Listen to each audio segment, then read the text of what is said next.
बिस्मिल्लाहिर्रहमानिर्रहीम। अस्सलाम वालेकुम नाज़रीन, आप यूट्यूब चैनल देख रहे हैं। मैं इमरान खान हूँ। पाकिस्तान ने अपना 7-8 दहाइयों पुराना मौक़िफ़ तब्दील कर दिया है और ये मौक़िफ़ इसराइल और फ़लस्तीन के बारे में है। इसके पीछे डोनाल्ड ट्रंप की ताकत है और डोनाल्ड ट्रंप से पाकिस्तान के अपने ताल्लुकात बढ़ाने की जो ख्वाहिश है वो इसके पीछे कार फरमा है।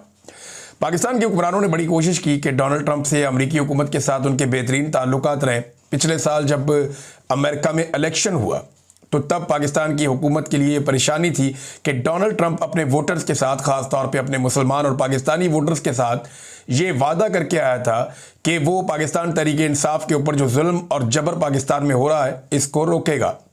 इस खौफ की वजह से पाकिस्तानी हुक्मरानों ने, पाकिस्तान की मिलिट्री एस्टेब्लिशमेंट ने, ख़ास तौर पर फील्ड मार्शल आसिम मुनीर ने, मोहसिन नकवी ने और शहबाज शरीफ ने अपनी पूरी ताकत का इस्तेमाल किया कि किसी तरह भी डोनाल्ड ट्रंप को राम किया जा सके। उसके लिए उन्होंने खुशामद का रास्ता अपनाया और बहुत सारी लॉबिंग फर्म्स जो हैं उनको भी हायर किया। इंडिया के मुकाबले में पाकिस्तान ने कुछ रिपोर्टों के मुताबिक 3 गुना ज़्यादा पैसा खर्च किया डोनाल्ड ट्रंप को खुश करने के लिए और पाकिस्तान काफ़ी हद तक कामयाब भी हुआ। डोनाल्ड ट्रंप ने पाकिस्तान के फील्ड मार्शल और शहबाज शरीफ की तारीफ़ें की, जिसके बदले में इन्होंने भी दबा के उनकी खुशामद की। मादनियात के मामलात हों या दीगर मामलात हों, पाकिस्तान ने अपने बहुत सारे माजी के जो मौक़िफ़ थे उनसे यू टर्न लिया है और आज पाकिस्तान ने वो कर दिया जो आज से अगर आप चंद साल पहले ये इसके बारे में बात करते या आप चंद माह पहले भी इसके बारे में सोचते भी आप, तो आप कहते ये नामुमकिन है, ये हो ही नहीं सकता, पाकिस्तान कभी ये कर ही नहीं सकता। पाकिस्तान में 4 मिलिट्री डिक्टेटर्स आए, उनमें से किसी के दौर में भी किसी एक को भी इतनी जरूरत नहीं हुई कि वो इस लेवल तक यहाँ तक पहुँच जाए, क्योंकि एक अवामी रद्द-ए-अमल पाकिस्तान में बहुत सख्त था। लेकिन फील्ड मार्शल आसिम मुनीर ने वो कर दिखाया जो कोई और नहीं कर सका। फील्ड मार्शल आसिम मुनीर ने अमेरिका के साथ मिलकर इसराइल की हिफाजत के लिए अक़वाम मुत्तहिदा में एक करारदाद को मंजूर करवाया। इस करारदाद के खिलाफ कौन कौन था और हक में कौन कौन था, यह है अब की सबसे बड़ी स्टोरी।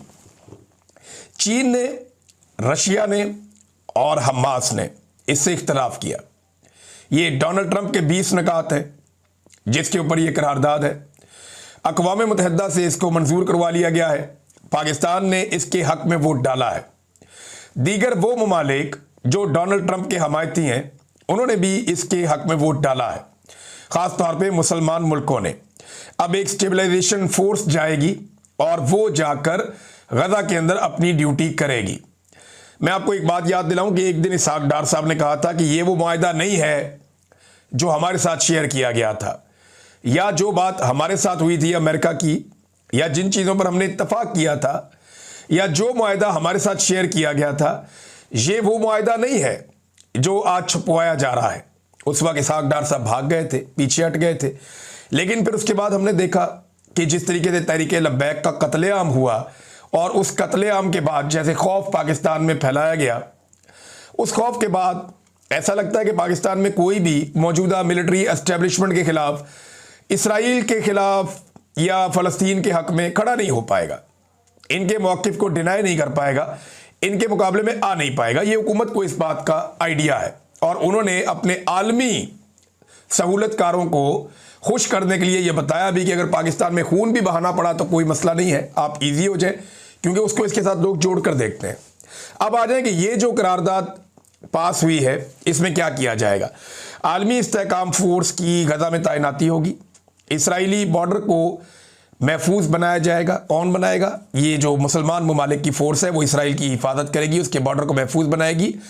गजा को असलहे से पाक किया जाएगा, यानी किसी किस्म का ख़तरा गजा से कभी भी इसराइल को नहीं होना चाहिए।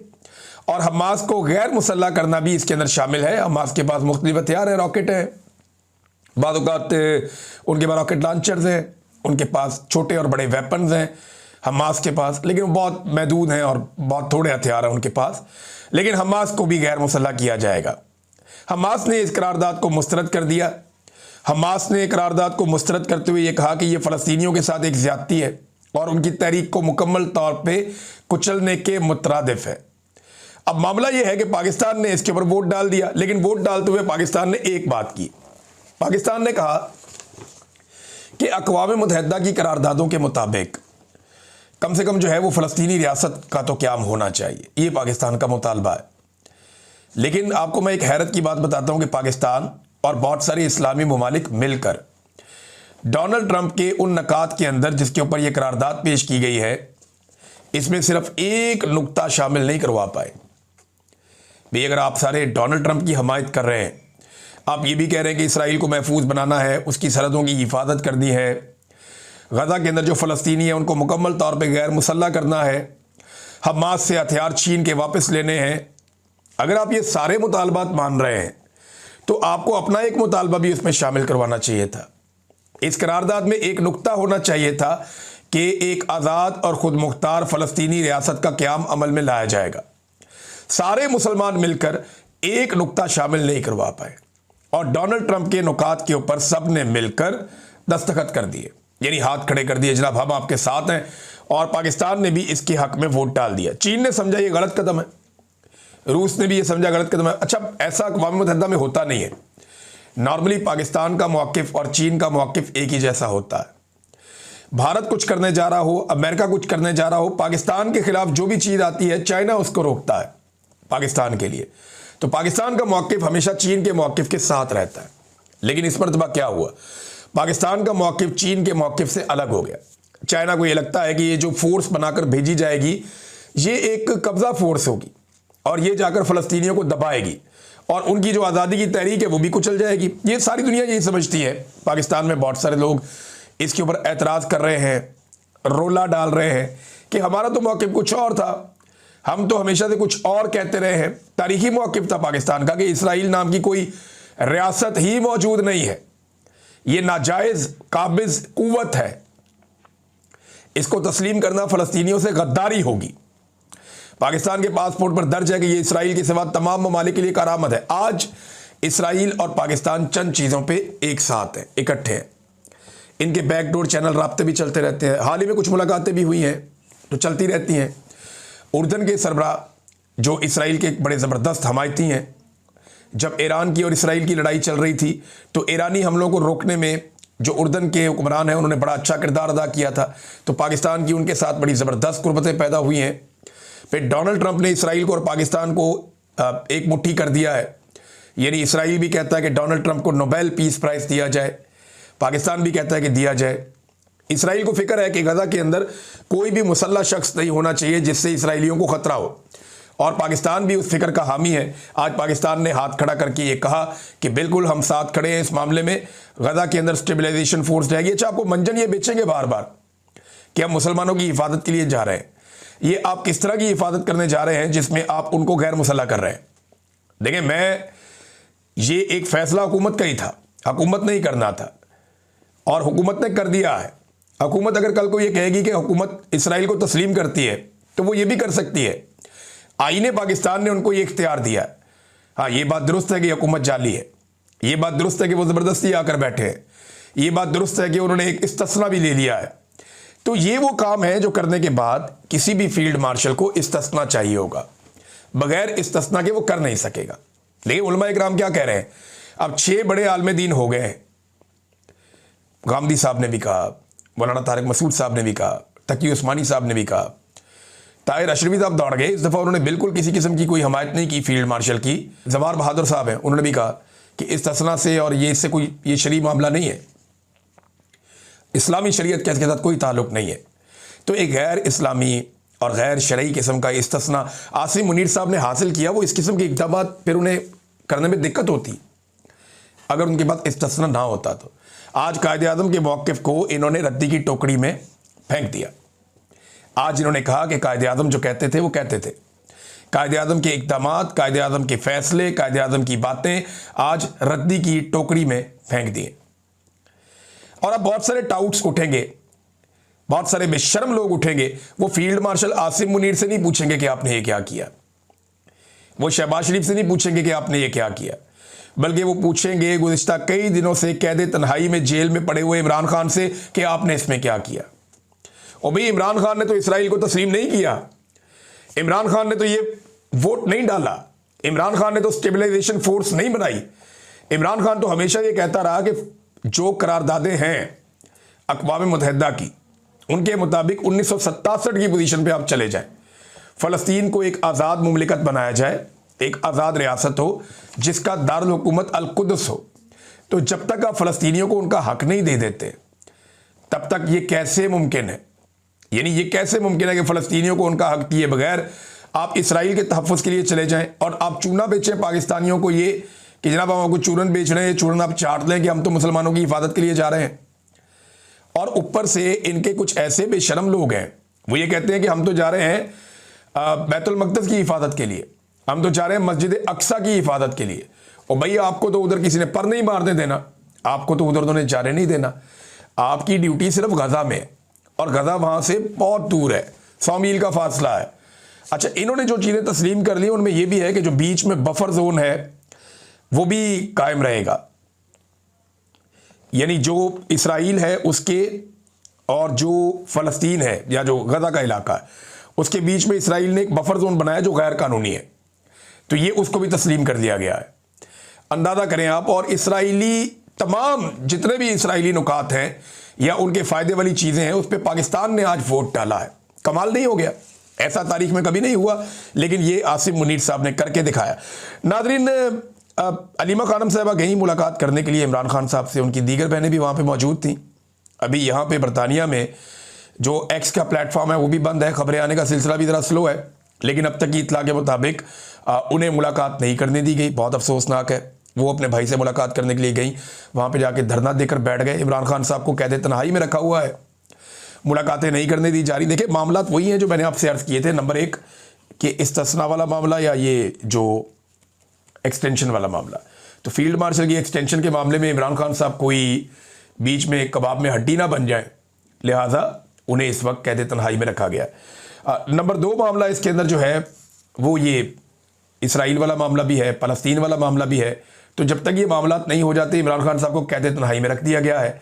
लेकिन जैसे ही इमरान खान साहब के बाद ये लोग पहुंचेंगे उनका स्टेटमेंट तो आएगा और वो खुलकर सारा कुछ बताएंगे कि किसने क्या किया। और इमरान खान को जल्दी नहीं है जेल से निकलने की। देखिए, ये जो तहरीक तहफ़्फ़ुज़ आईन पाकिस्तान है, अब ये लोग स्टेटमेंट दे रहे थे, उन्होंने कहा जी जो इस्तिस्ना आदम अलैहिस्सलाम को हज़रत ईसा अलैहिस्सलाम तक किसी को नहीं मिला वो इन्होंने ले लिया है। अवाम पर फ़र्ज़ है कि वो अपने इमरानी मुआहदे को बचाने के लिए मैदान में आए। ये लोग निकल के इन्होंने एहतजाज भी किया। तहरीक तहफ़्फ़ुज़ आईन पाकिस्तान ने, पाकिस्तान तहरीक इंसाफ के लोग उसमें अक्सरियत में थे। ये सुप्रीम कोर्ट तक गए, पार्लियामेंट हाउस से बहुत थोड़ा सा ही फासला है, तो वहाँ इन्होंने एहतजाज किया, एक वॉक की, एक रैली निकाली। और लोगों की बहुत बड़ी तादाद तो नहीं थी क्योंकि चारों तरफ से रेड जोन को कंट्रोल कर लिया जाता है, तो ये पार्लियामेंटेरियन से या उनके साथ कोई इक्का दुक्का लोग होते हैं वो सारे थे। लेकिन ये है कि एक अच्छा उन्होंने एहतजाज किया और एहतजाज का एक आगाज़ किया। वकला भी मुख्तलिफ जगह पे एहतजाज कर रहे हैं, लेकिन वो वकला जिन्हें इलेक्शन जीतने के बाद या तो जिन्होंने एस्टेब्लिशमेंट को ज्वाइन कर लिया या वो वकला जिन्होंने आसमा जहांगीर ग्रुप के नाम के ऊपर इलेक्शन में वोट लिया और आज वो एहसन भून वगैरह के कंट्रोल में हैं या आज़म नज़ीर तारर साहब के कंट्रोल में हैं, वो सारे के सारे इससे अपने आप को बाहर रख रहे हैं। और उनका ये कहना है कि जनाब हमारा कोई ताल्लुक नहीं है, जज इस्तीफ़े देते हैं तो दें, घर जाते हैं तो जाएं, मज़ीद जजेज आ जाएंगे, ये जजों की लड़ाई हमने नहीं लड़नी, ये जाने इनका काम जाने। हालांकि ये वो सारे वकला हैं, जब इन्होंने वकला तहरीक चली थी तो ये सारे उसका हिस्सा थे, उसके अंदर शामिल थे और ये सारे मिलकर यही काम कर रहे थे। और वो जजों की लड़ाई थी कि अदलिया को कंट्रोल कर लिया गया था। आज भी अदलिया को कंट्रोल कर लिया गया है, लेकिन जो नौजवान वकला है वो बड़े पैमाने पर सारे के सारे आज खड़े हैं खिलाफ इस 26वीं और 27वीं आईनी तरमीम के। लेकिन एक और बात है ना, इस मरतबा एस्टेब्लिशमेंट की मदद शामिल हाल नहीं है। एस्टेब्लिशमेंट पूरी ताकत से मौजूदा निज़ाम और 27वीं और 26वीं आईनी तरमीम के साथ खड़ी है। नंबर दो, इस मरतबा कोई बहुत बड़ी बड़ी फंडिंग भी नहीं है, कोई बाहर से भी फंड नहीं आ रहे। पाकिस्तान तहरीक इंसाफ के अपने फंड्स का मसला है, वो इन्हें कैसे बड़े पैमाने पे फंडिंग कर सकते हैं। तो वकला को उस तरह फंडिंग नहीं मिलेगी जैसे पिछली वकला तहरीक में फंडिंग मिली थी, उसमें बहुत फंडिंग आ गई थी। पीपल्स पार्टी ने, PMLN ने, पाकिस्तान के बाहर से अंदर से बहुत फंड्स मिल गए थे, उसको बहुत सहूलतकारी मिली थी। लेकिन इस मरतबा क्योंकि इसराइल के और फ़लस्तीन के मामले पर आसिम मुनीर साहब ने पूरा साथ दिया अमेरिका का, तो इसके नतीजे में जो कोई फंडिंग पहले बाहर से इधर उधर से आ जाती थी उसके ऊपर भी अब पाबंदी लग जाएगी, सख्ती हो जाएगी। तो फंडिंग के बगैर तहरीक चलाना भी मुश्किल है। अब वकला को ना अपने जोरे बाजू पे तहरीक चलानी पड़ेगी। देखते हैं कि वो ये कर पाते हैं या नहीं कर पाते। बहरहाल अभी तक की इत्तला के मुताबिक इमरान खान साहब की फैमिली को उनसे नहीं मिलने दिया गया। हो सकता है मुलाकात हो जाए, लेकिन मुश्किल दिखाई दे रहा है। नाज़रीन, ये खबर जो बड़ी छपवाई गई थी और पाकिस्तान के अंदर भी आलमी सतह पे इमरान खान की अहलिया बुशरा बीबी को टारगेट किया गया, एक मरतबा नहीं कई मरतबा टारगेट किया गया। हसनैन रफ़ीक साहब हैं बड़े अच्छे जर्नलिस्ट। अच्छा, ये जो टारगेट किया गया ना, इस टारगेट करने में एक कसाब जो बनी गाला के अंदर जिसकी कसाई की दुकान है, उसका नाम इस्तेमाल किया गया कि जनाब ये जो बंदा है ना, ये बंदा वहाँ पे एक गवाह के तौर पे भी है, और इसका नाम बाकायदा आर्टिकल्स के अंदर लिखा भी गया और इसके ऊपर बड़े शद और मत के साथ एक प्रोपेगेंडा किया गया। पाकिस्तान के तमाम टीवी चैनल ने, अखबारात ने, सब ने मिलकर इस खबर को ऐसे चलाया कि जैसे बहुत बड़ी बात है। अब ये जो कसाब है जिसका इंटरव्यू लेने के लिए ये खातून बुशरा तस्कीन साहबा पहुंची थी, अब वो सारी कहानी बेचारा बता रहा है। वो ये बताता है कि जनाब 3 दफ़ा ये बीबी मेरे से गोश्त लेने आई है और इनकी बातों से मुझे अंदाज़ा हो गया कि ये किसी और चक्कर में है, और ये मेरे से पूछती थी जनाब बकरों के रंग बताओ, तो ये बताओ, तो वो बताओ। तो नाज़रीन, आप सारे ये जानते हैं कि जब भी आप लोग कोई बड़ा काम करने जा रहे होते हैं या कोई ट्रैवल करने जा रहे होते हैं, लोग पाकिस्तान से बाहर निकलते हैं तो वो सदका देते हैं। तो सदके के अंदर वो मुर्गी या बकरा ज़िबा करते हैं और उसका गोश्त गरीबों में बांट देते हैं। ये एक नॉर्मल प्रैक्टिस है पाकिस्तान में, नहीं दुनिया भर में है। मुसलमान सदका करते रहते हैं, तो इसी तरह से सब लोग सदका करते हैं। मैंने अपनी आंखों से देखा, नवाज शरीफ साहब के सदके दे रहे थे लोग। मैंने देखा जरदारी साहब के बारे में बाकायदा खबरें छपी है। तो ये तो एक इस्लामिक तरीक़ाकार है कि सदका करना। अब इसमें जो है वो उसको उन्होंने घेरा कसाई को, तो कसाई ने बताया जनाब मैंने नमक खाया हुआ है, मैं कैसे नमक हरामी करूं। मैं इमरान खान साहब के घर 15 साल से जा रहा हूं, 15 साल से मैं वहां पे गोश्त सप्लाई कर रहा हूं इमरान खान साहब के घर में जो पकाकर खाया जाता है। और वो ये कहते हैं जनाब मैं जानवर ज़िबा करता था। अच्छा, वो ये भी बता रहे हैं कि बीबी मुझे बार बार कहती थी कि सिरियों का बताओ, पायों का बताओ, सिरियों का बताओ किस रंग की। उन्होंने कहा जी मैं तो सिरिया और सारा सामान साथ लेके वापस आता था, जो गरीब लोग होते हैं उनको हम दे देते थे। तो उस आदमी ने पूरा का पूरा पोल खोल दिया और इसमें जो सबसे अहम रोल प्ले किया वो रोल प्ले किया हसनैन रफ़ीक साहब ने। अच्छा, वो अब बातें ज़रा सुन लें आप। ये आगा शेख सरवत साहब ने इसकी एक तहरीर लिखी है, मैं आपको पढ़ के सुनाता हूँ कि बुशरा तस्कीन मुझे झूठ पर आमादा करती रही, शोहरत की हिरस दिलाती रही। वो मुझसे बेरब्त और बेमहल सवालात करती रही कि बकरा किस रंग का था, स्याह रंग का था। वो सिरियाँ रख लेती थी और ताकीद करती थी कि तुम्हें कोई गजंद ना पहुँचेगा, मगर मैंने खान साहब के आस्ताने का नमक खाया था, मैं झूठ नहीं बोल सकता था। मैंने उसके रूबरू ये कहा कि जिन बातों को तुम घड़ रही हो वो सरासर बेबुनियाद और लगव हैं, झूठी है। ऐसी कोई वारदात इमरान खान साहब के साथ पेश नहीं आई, ना उन्होंने कभी ऐसी महमल बात कही और ना ही उनकी अहलिया ने मुझ पर कोई ऐसा हुक्म दायर किया। मैं हर बार सारा गोश्त अपने हमरा ले जाता और मुस्तहकीन में अपने हाथों से तकसीम करता था। सिरिपाए भी मैं खुद साथ रखता था। बनीगाला के एक खादम ने बुशरा तस्कीन को मेरे पास भेजा। वो आई और मुझ पर दबाव डालती रही कि मैं उसकी मन घड़त रवायात की तस्दीक कर दूं। जब मैंने इन तमाम इल्ज़ामात को बेहकीकत और बेमाया करार दिया तो इसके बावजूद उसने इन बातों को कलम बंद करके छाप दिया।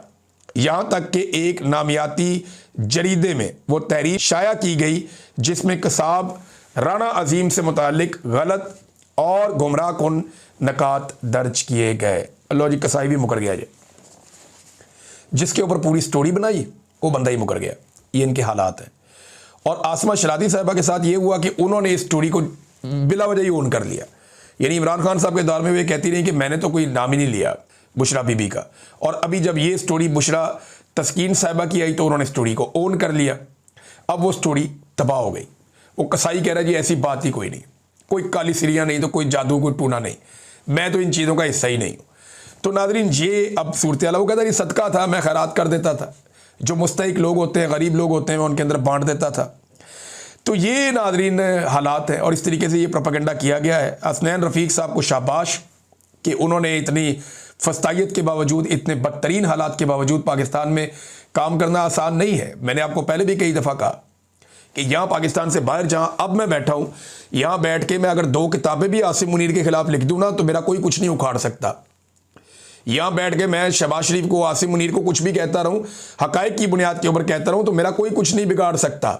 मैं जो मर्जी यहां करता रहूं, क्योंकि यहां पे एक आज़ादी हासिल है। लेकिन पाकिस्तान के अंदर 2 जुमले बोलना, एक खबर देना इंतहाई मुश्किल है। और मैं भुगत के आया हूं 3 साल, 10 मरतबा तो गिरफ्तार हूं। तो मैं आपको बता रहा हूं कि जो पाकिस्तान के अंदर सहाफ़ी मौजूद हैं, उनका हम बाहर बैठे हुए लोगों के साथ कोई मुवाजना नहीं है, कोई मुकाबला नहीं है। आज तारिक मतीन साहब, सिद्दीक जान साहब, हसनैन रफ़ीक साहब, शाकिर रवान साहब, बहुत सारे और हमारे नौजवान हैं, बेशुमार हैं, अतर काज़मी साहब, ये लोग बहुत मुश्किल, अलीना शिगड़ी साहिबा, समीना पाशा साहिबा, और बहुत सारे, मैं किस किस का आपके सामने नाम लूँ, वो रोज़ाना जितनी फस्तायत का, जुल्म का और धमकियों का सामना करते हैं, आप सोच नहीं सकते। हम लोगों पे दबाव ज़रूर है जो पाकिस्तान से बाहर लोग मौजूद हैं, बहुत सारी चीज़ों का दबाव है। और सबसे ज़्यादा तो यह है कि बाहर भी आपको नुकसान पहुंचाया जा सकता है, जैसे अरशद शरीफ को कत्ल किया गया था। लेकिन इसके बावजूद पाकिस्तान में काम करना और बाहर काम करना ज़मीन आसमान का फ़र्क है। बाहर बैठ के ये बात कर देना बड़ा आसान होता है कि जनाब पाकिस्तान में फ़लाना कंप्रोमाइज़ हो गया, फ़लाना ये नहीं कर रहा, फ़लाना ये वाली बात क्यों नहीं कर रहा। ये बाहर बैठ के बहुत आसान है। और हमारे जो कुछ बेनामी किस्म के अकाउंट्स हैं, वो ये वाला बहुत ज़्यादा तमगा बांटते हैं। खुद तो सामने आने की उनमें जरूरत नहीं होती, लेकिन वो लोगों को ये कहते रहते हैं, ये नामुनासिब बात है। ये जो लोग पाकिस्तान में बैठ के हसनैन रफ़ीक जैसा काम कर रहे हैं, या सिद्दीक जान जैसा काम कर रहे हैं, या जो लोग समीना पाशा साहिबा जैसा काम कर रहे हैं, ये लोग दाद के मुस्तहिक हैं। इन्हें जो है वो सलाम करना चाहिए। तो नाज़रीन, अब तक के लिए इतना ही। अपना ख्याल रखिएगा, अपने चैनल का भी। कुछ और खबरें थी लेकिन लंबा हो गया ये वीलॉग, अगले वीलॉग में। अल्लाह हाफ़िज़।